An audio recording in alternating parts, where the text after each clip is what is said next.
Si hapësirën e të ftuarve, duke u dalur fillimisht tek ajo se çfarë pritet të ndodhë në Kosovë, kur kanë mbetur edhe 6 ditë kohë derisa vendi duhet të ketë një president të ri, ose në të kundërt Kosova do të shkojë sërish në zgjedhje të jashtëzakonshme parlamentare. Në komunikim të drejtë për drejtë nga Prishtina kam analistin Lulzim Veliu, me të cilin do të lidhem tani. Zoti Veliu, mirëmbrëma, kënaqësi që po flasim së bashku. Mirëmbrëma, faleminderit për ftesën. Fillimisht do doja të ndalesha pak tek ajo çfarë ka deklaruar ditën e sotme Partia Demokratike e Kosovës, e cila ka refuzuar kategorikisht një mbështetje të Vjosa Osmanit për një mandat të dytë dhe tha se presidenti i ri nuk duhet vinë nga radhët e politikës. A është ky paralajmërimi për një tjetër ngërç në skenën politike të Kosovës? Po unë mendoj se nuk bëhet fjala për ngërç në këtë rast, por bëhet fjala për zgjedhjen e një presidenti konsensual që kërkojnë Partia Demokratike e Kosovës në këtë rast, por edhe partitë të tjera. Me sa duket për një gjë të tillë është i pajtuar edhe kryeministri aktual zoti Kurti, i cili ka qenë i gatshëm dhe ka bërë takime fillimisht me kryetarin e Partisë Demokratike zotin Hamzaj, por edhe me atë të Lidhjes Demokratike zotin Abdigjiku. Mirë po, nga një takim që është bërë deri më tani, nuk është se është arritur në një përfundim ose është arritur një konsenzus brenda këtyre subjekteve politike, dhe pritet që në të ardhshëm ditët në vijim të kemi takime të tjera, e unë uroj që në ditët në vijim të kemi një takim ku do të përfshihen të gjitha subjektet politike parlamentare dhe nga aty të dalë, si thuhet, tymi i bardhë për zgjedhjen e presidentit, pra të arrihet një marrëveshje në mes të subjekteve politike për të shkuar drejt një presidenti konsensual, që është gjëja më e mirë për Kosovën, ndërsa mosdhënia e votës nga Partia Demokratike për zonjën Osmani ka qenë diçka e pritur, pasi që zonja Osmani për gjatë 4-5 viteve të saj në presidencë nuk është që asnjëherë ka ushtruar funksionin e saj në pajtim me kushtetutën e Kosovës, pasi që ne të gjithë e dimë se presidenti i Republikës është më shumë se gjithçka tjetër duhet të paraqesë unitetin e kombit, unitetin e qytetarëve, gjë të cilën zonja Osmani nuk e ka bërë asnjëherë, pra ka qenë thuajse gjithkohën në mbështetje të subjektit politik që ka qenë në pozitë pra zotit Kurti, pra lëvizjes vetëvendosje. Mirë po dhe në anën tjetër shihet edhe që vetë zoti Kurti tani më nuk është i gatshëm që t'i jap postin, ta votojë zonjën Osmani, dhe arsyetimi gjen gjithmonë se nuk i kemi votat e mjaftueshme për zonjën Osmani, dhe sipas disa informacioneve që ne kemi, që kam arritur të dëgjoj dhe të marr vesh, është thënë se zoti Kurti i ka kërkuar zonjës Osmani që ajo vetë të sigurojë në 30 vota, në qoftë se ajo nuk arrin të sigurojë vota, atëherë nuk ka mundësinë as për të kandiduar. Pra, dhe në këtë mënyrë po presim që të arrihet një marrëveshje apo të gjendet një president konsensual, president i cili do të përfaqësojë interesin e gjithë qytetarëve të Republikës. A ka gjasa që të jenë të vërteta disa zëra që thonë se ka faktor të pjesës diplomatike ndërkombëtare të Bashkimit Evropian dhe Shteteve të Bashkuara të Amerikës, të cilët kanë ushtruar një lloj presioni, ose ndoshta jo presion, por një farë këshillimi tek partitë e opozitës që të votojnë Vjosa Osmanin për një mandat të dytë? Pra ka një lloj ndikimi ose një lloj përpjekje nga ana e faktorit ndërkombëtar për t'i dhënë Vjosa Osmanit edhe një mandat të dytë, zoti Veliu? Gjërat e tilla në politikën tonë nuk përjashtohen, pasi që ne kemi rastin nga e kaluara kur Parlamentit Kosovës i ka ardhur emri i presidentit në zart dhe kanë qenë të detyruar që të gjithë ta votojnë, bëhet fjalë për zonën Atifete Yahya, e cila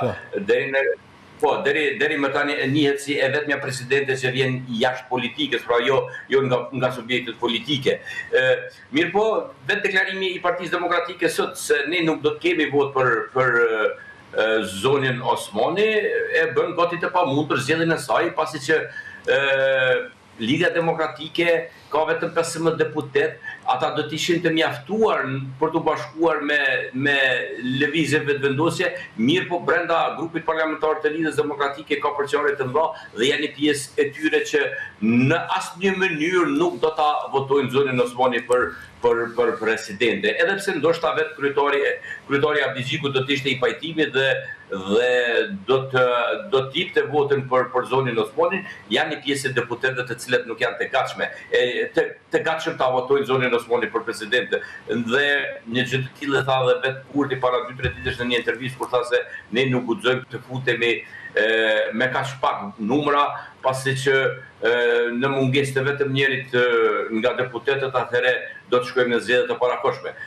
Unë uroj dhe ju bëj ftesë liderëve politik që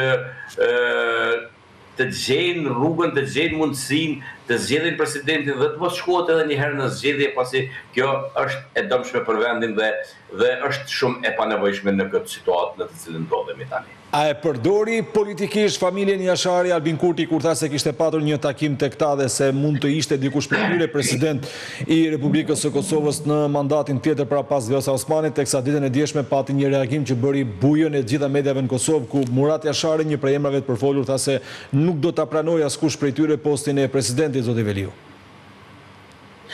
Po, unë mendoj se ishte një tentativë për të përdorur familja Jashari, mirë po për fatin shumë të mirë, patëm një deklarat shumë të fuqishme, një deklarat me pak fjalë, po që ka thënë shumë nga zoti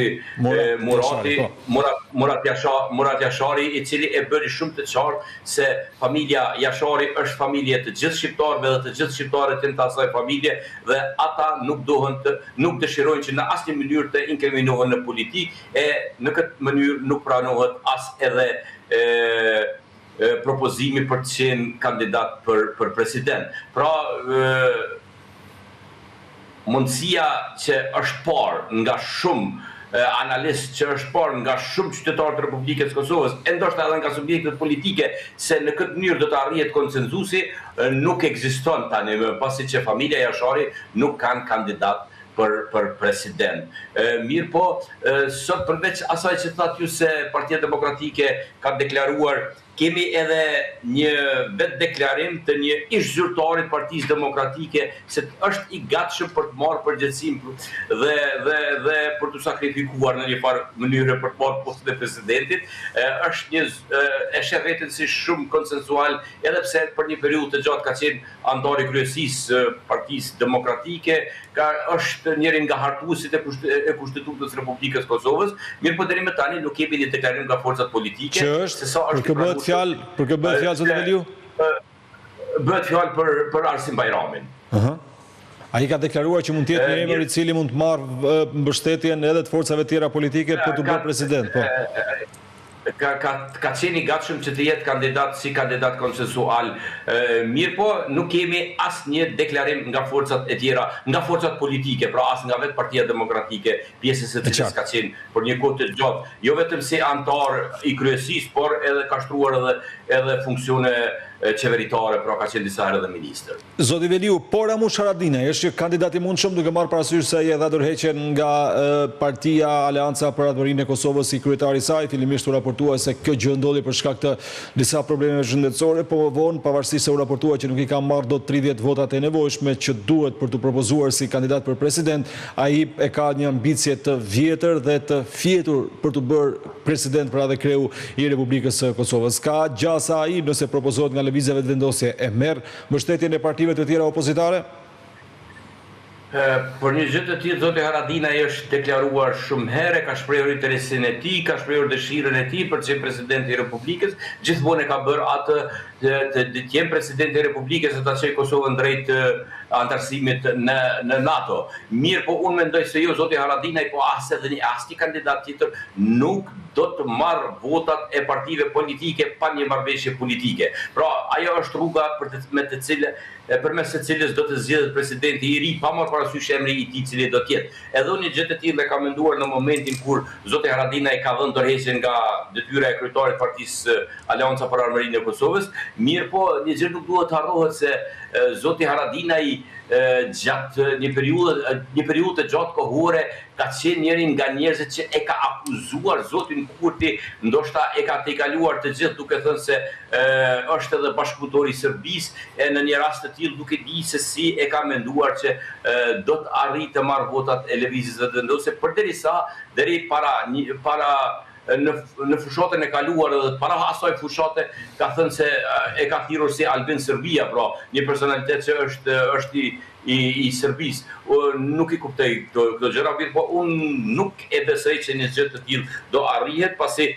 vetë kandidimi kërkon 30 nënshkrime. Dhe Alianca për Armërinë e Kosovës ka vetëm 6 mandate në kuvendin e Kosovës, pra pa një marrëveshje politike nuk do të ketë president në Kosovë. Po, Abdi Xhiku nga Lidhja Demokratike e Kosovës dhe Bedri Hamza nga PDK-ja në rast se ata propozojnë vetveten për të qenë president të Republikës. Mund të zgjidhet kjo krizë duke marrë parasysh se lëvizja vetvendosja me 50 votet e saj, së bashku edhe me